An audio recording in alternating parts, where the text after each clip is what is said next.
I'm Maddie, welcome back to my channel, and today I'm going to be talking about a book that I read over the summer called Fast Food Nation and some key takeaways that I got from it and sort of a few main points that kind of changed my life. So without further ado, let's go ahead and get on with the video.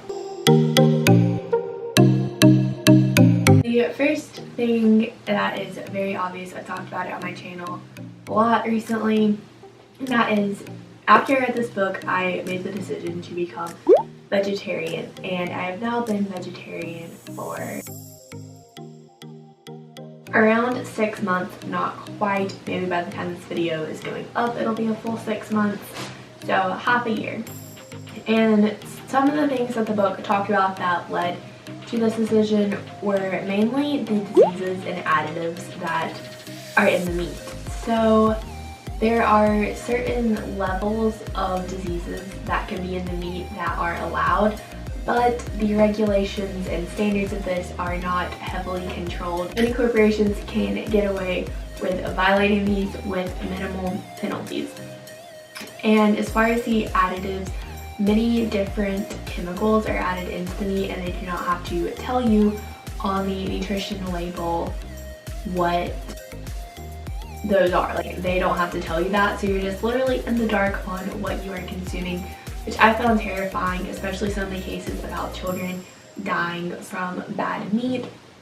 And while that never happened to me, getting like deathly sick from meat, it kind of scared me at the possibility of that happening. The second reason is there's a lot of environmental harm and degradation that comes along with industrialized agriculture. And like, even with a plant-based diet, there's still a lot of issues with it, but I find that there are significantly less issues with industrialized plant agriculture versus industrialized animal agriculture.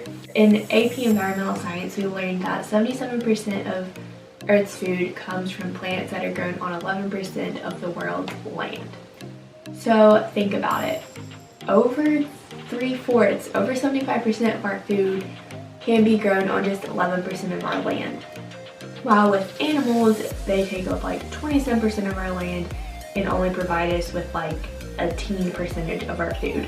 So they take up significantly much more land space, degrade significantly much more land for significantly less amounts of food. If you just eat the plants, that's a lot less energy and effort that's going into it than feeding all of those plants to the animals over and over again, beefing them up, destroying more land in the process. It's much better for the environment if you just eat the green bean. It's kind of a complicated scenario. The book explains it more in depth and elaborately, but that's the basic gist of it. The third contributing factor to my decision was the unethical laboring conditions. In these factories, they will hire people who they know they can take advantage of. This might be illegal immigrants or extremely poor people that they know do not really have the power or money to overthrow them and are too scared that they might lose their job to speak out against the unethical things they are forced to do. And frankly, they're just not paid enough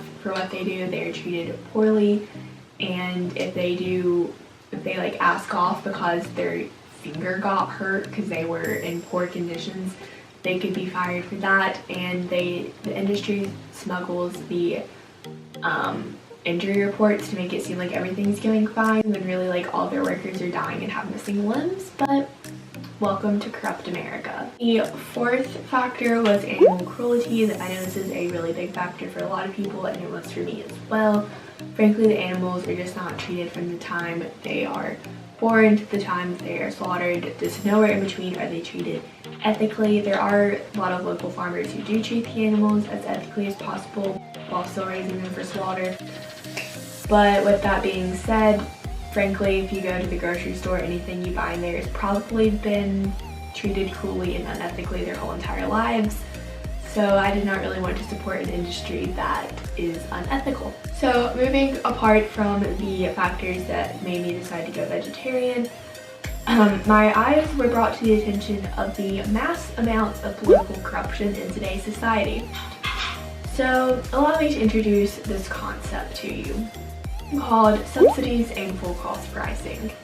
Basically, when you go to the grocery store, you don't want to buy the healthy food because it is presented to you as more expensive, when in reality that food should not be more expensive. The GMO tomato that is $1.99 should be a lot more expensive than the organic tomato that is $3.99. So the reason for this mainly is government subsidies. The government subsidizes industrial farmers, and basically that means that they are going to make sure they make a certain amount of money. So by doing that, they can lower their food costs because they don't really need to fill this gap because the government has done it for them. And therefore that food is deemed less expensive. And really, it shouldn't be. It should, at that point, if you take out the subsidies, be about the same cost, if not more, because of all the genetic modifications that have been done to the tomato. Second of all, full cost pricing.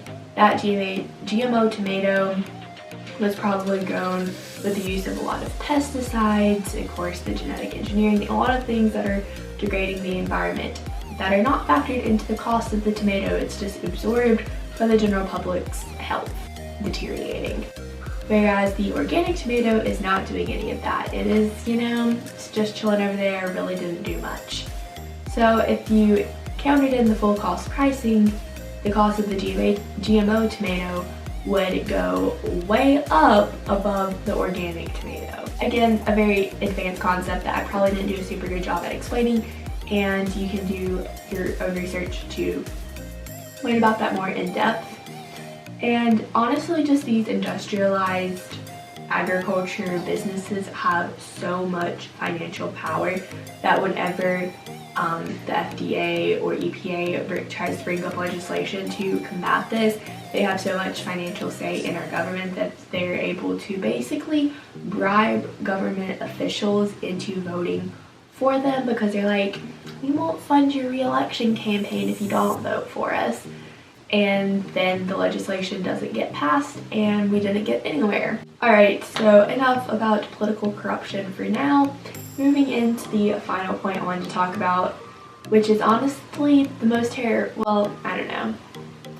one of the most terrifying things in the book, which is all of the flavoring additives. So I'm sure you've all seen natural flavorings and artificial flavorings on packaging before. Take a look at whatever you just ate, most likely that is in the nutrition label. There are over thousands of chemicals and millions of combinations of those chemicals that they can put into that food. Do they have to tell you what chemicals they put in there? No. Do they have to tell you the combination?